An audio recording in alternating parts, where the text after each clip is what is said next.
Il était une fois un valeureux tu-vois-le-genre qui s'aventura au pays fantastique de l'image animée, de l'image inanimée, de l'image de synthèse. Et à la fin, il vécut heureux et eut beaucoup d'audience.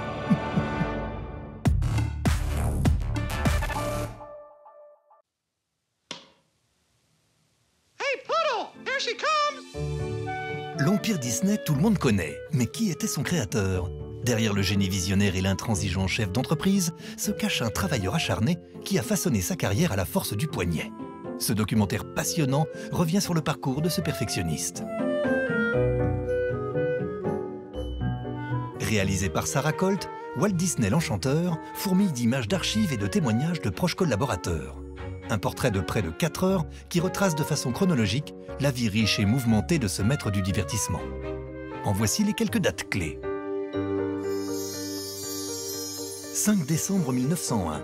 Walt Disney naît à Chicago dans une famille dont les ancêtres sont français, normands pour être exact, de la petite ville d'Isigny. Un nom qui, outre-Atlantique, se transformera plus tard en Disney. 16 octobre 1923.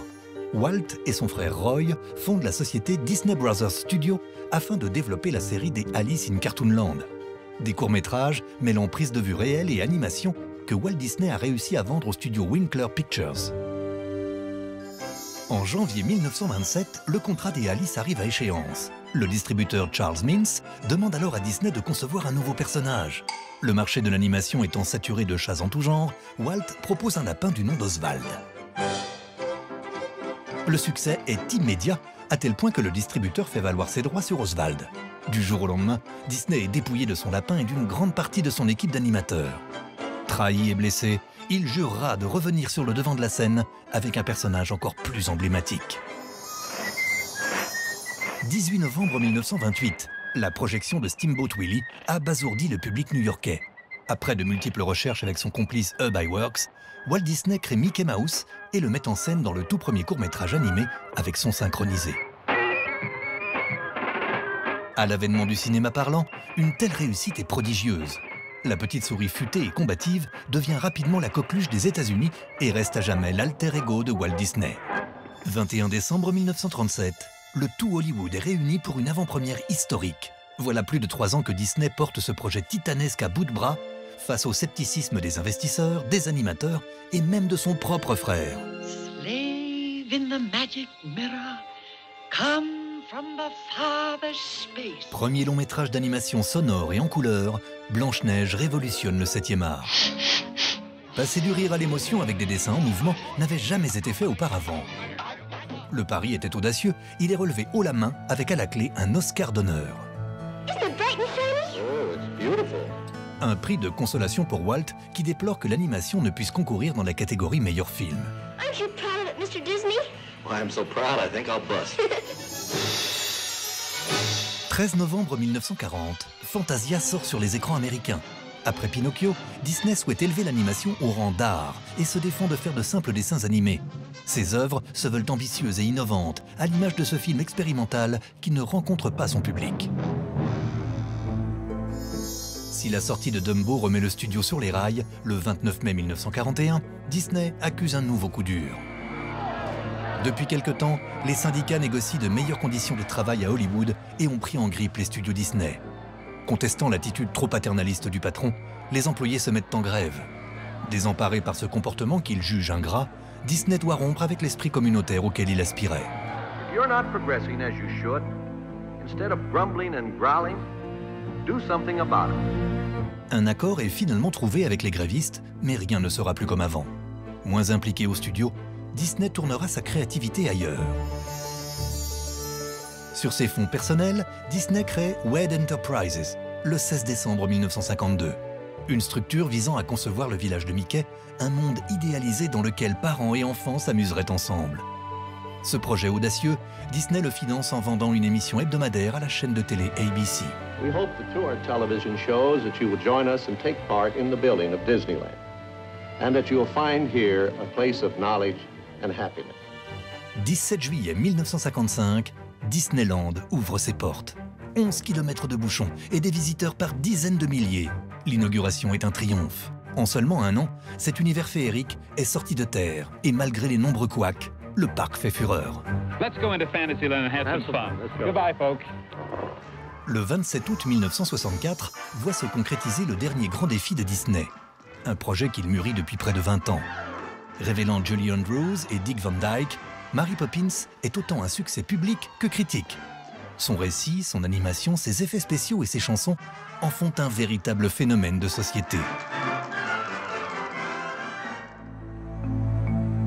2 ans plus tard, le 15 décembre 1966, Walt Disney est emporté par un cancer.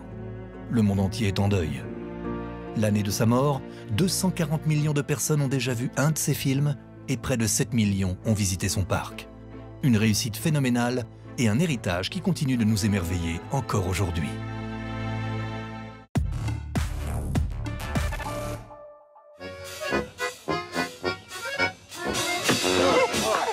Look, Papa, water. Is it the ocean? Yes, keep walking. Cette autre petite souris animée n'est pas issue des studios Disney, enfin pas tout à fait. C'est en 1956 que Don Bluth se fait embaucher par le studio aux Grandes Oreilles. Après avoir travaillé sur pas mal de classiques, l'animateur décide de monter sa propre société pour ressusciter l'esprit Disney qu'il estime perdu. Where is your papa? En 1979, son premier moyen-métrage décroche de nombreux prix, mais c'est Brisby en 1982 qui l'impose comme une figure importante de l'animation. So, never say never.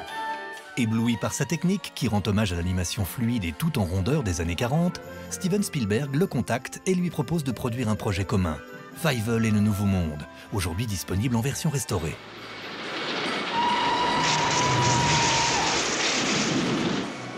À travers la fable pour enfants racontant l'épopée d'une famille de souris russes arrivant à New York, Bluth et Spielberg font le récit de l'immigration aux États-Unis à la fin du 19e siècle, et en particulier celle des Juifs fuyant les pogroms d'Europe de l'Est. Le prénom yiddish Fievel est d'ailleurs celui du grand-père de Spielberg.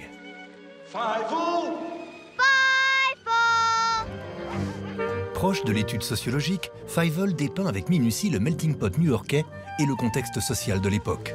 Un regard sur la misère et le sous-prolétariat, rappelant Charles Dickens. You're mine. Now get to work.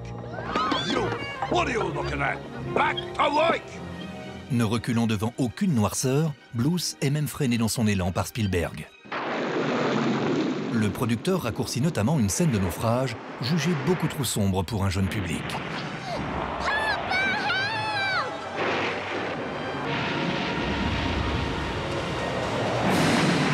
Succès critique et commercial, Fievel rapporte 84 millions de dollars dans le monde. Un record à l'époque pour un film d'animation non estampillé Disney. Une suite verra le jour, ainsi qu'une série télévisée et même un jeu vidéo. Ladies and gentlemen, I want to thank you so much for your participation. À noter que Don Bluth n'en a toujours pas fini avec l'animation. À 83 ans, le réalisateur du Petit Dinosaure et d'Anastasia vient de créer un nouveau studio visant à produire des œuvres entièrement dessinées à la main. On a hâte. Fievel, this is the last time I take you to America. Bye-bye!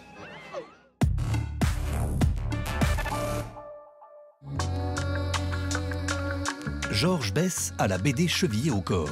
Cet auteur-dessinateur a roulé sa bosse aux 4 coins du monde et œuvré dans le registre du magazine satirique, du comics, de la série d'aventures, de l'érotisme et du roman graphique.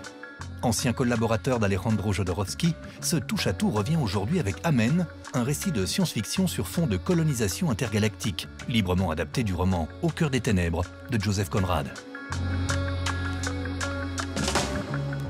Je voulais écrire un roman. J'ai avancé pas mal et en cours de route, s'est passé un événement violent. C'était le fameux attentat chez Charlie. C'était quand même mes amis qu'ils avaient attaqués et qu'ils avaient tués. Et ça m'a foutu dans un état pas possible. Ma réaction, finalement, ça a été de me dire, je vais faire quelque chose, moi. Je vais réagir. Et quoi faire? Moi, j'ai pris mon arme, donc mon crayon, et j'ai imaginé une histoire. C'est le lieu où on fait ce qu'on veut, la science-fiction. C'est une manière très pratique de parler des problèmes qu'on a ici, maintenant, Dans nos sociétés, je reprends les mêmes problématiques. Par exemple, là, ça parle aussi de colonisation. J'ai pas fait dans la dentelle spécialement. J'ai montré des brutes épaisses en train de vouloir exterminer tout ce qui bouge. Et c'est exactement ce qui s'est toujours passé. Je considère que les hommes ne changeant pas avec le temps, ben, ils vont transporter leur folie ailleurs, dans le futur, comme ils l'ont fait dans le passé. Il n'y a pas de raison que ça change. Vous verrez, avec le second tome, j'ai une proposition. Pour comment régler ce problème des assassins qui se permettent de tuer tout le monde, tout ça. Et ça parle que de ça, mais le deuxième tome, ça parle de ça bien. Le tome 2 est prévu pour le 30 juin prochain et pour information, George Bess travaille en ce moment à l'adaptation de Frankenstein. Quand l'homme se prend pour Dieu, voilà un sujet plus qu'intéressant pour cet anti-religieux convaincu.